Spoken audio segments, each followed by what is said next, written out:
Praise the lord. ದೇವರ ನಾಮಕ್ಕೆ ಸ್ತೋತ್ರ ಉಂಟಾಗಲ್ಪಡಲಿ. ಪ್ರೀತಿಯುಳ್ಳ ದೈವ ಜನರೇ, ಯೇಸು ಕ್ರಿಸ್ತನ ಹೆಸರಿನಲ್ಲಿ ನಾನು ನಿಮ್ಮನ್ನು ವಂದಿಸುತ್ತೇನೆ.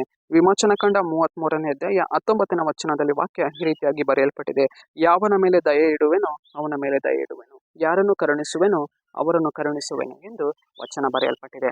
ಅಂದರೆ ಪ್ರೀತಿಯುಳ್ಳ ದೈವ ಜನರೇ, ನಮ್ಮ ದೇವರು ದಯೆ ತೋರಿಸುವವರಾಗಿದ್ದಾರೆ, ನಮ್ಮ ದೇವರು ಕರುಣೆ ತೋರಿಸುವವರಾಗಿದ್ದಾರೆ, ನಮ್ಮ ದೇವರು ಕೃಪೆಯನ್ನು ನಮ್ಮ ಜೀವಿತಗಳಲ್ಲಿ ಉಂಟು ಮಾಡುವವರಾಗಿದ್ದಾರೆ. ಪ್ರೀತಿಯುಳ್ಳ ದೈವ ಜನರೇ, ನಾವು ನಡೆದು ಹೋಗುವಂತ ಮಾರ್ಗಗಳಲ್ಲಿ ಕರ್ತನು ನಮ್ಮ ಕುರಿತಾಗಿ ಒಂದು ದಯೆಯನ್ನು ಉಂಟು ಮಾಡುವವನಾಗಿದ್ದಾನೆ. ನಾವು ಕೆಲಸ ಮಾಡುವಂತ ಸ್ಥಳಗಳಲ್ಲಿ ಕರ್ತನು ನಮ್ಮ ಕುರಿತಾಗಿ ಒಂದು ಕೃಪೆಯನ್ನು ನಮ್ಮ ಜೀವಿತಗಳಲ್ಲಿ ತೋರಿ ಬರುವವರಾಗಿದ್ದಾರೆ. ಪ್ರೀತಿಯುಳ್ಳ ದೈವ ಜನರೇ, ನಾವು ಅನೇಕ ವಾರ್ತೆ ನಾವು ನೆನೆಸ್ತೇವೆ, ದೇವರ ಕೃಪೆಯನ್ನು ನಮ್ಮ ಮೇಲೆ ಇಲ್ಲ ಅಂತ ಅನೇಕ ವಾರ್ತೆ ನಾವು ನೆನೆಸ್ತೇವೆ. ಆದರೆ ದೇವರು ನಮ್ಮ ನೋಡಿ ಹೇಳುವವರಾಗಿದ್ದಾರೆ, ನಾನು ನಿಮ್ಮನ್ನು ಕರುಣಿಸ್ತೇನೆ, ನಾನು ನಿಮಗೆ ಕೃಪೆ ತೋರಿಸ್ತೇನೆ, ನಾನು ನಿಮಗೆ ದಯೆ ತೋರಿಸ್ತೇನೆ ಎಂದು ದೇವರು ನಮ್ಮ ನೋಡಿ ಇಲ್ಲಿ ಹೇಳುವವರಾಗಿದ್ದಾರೆ.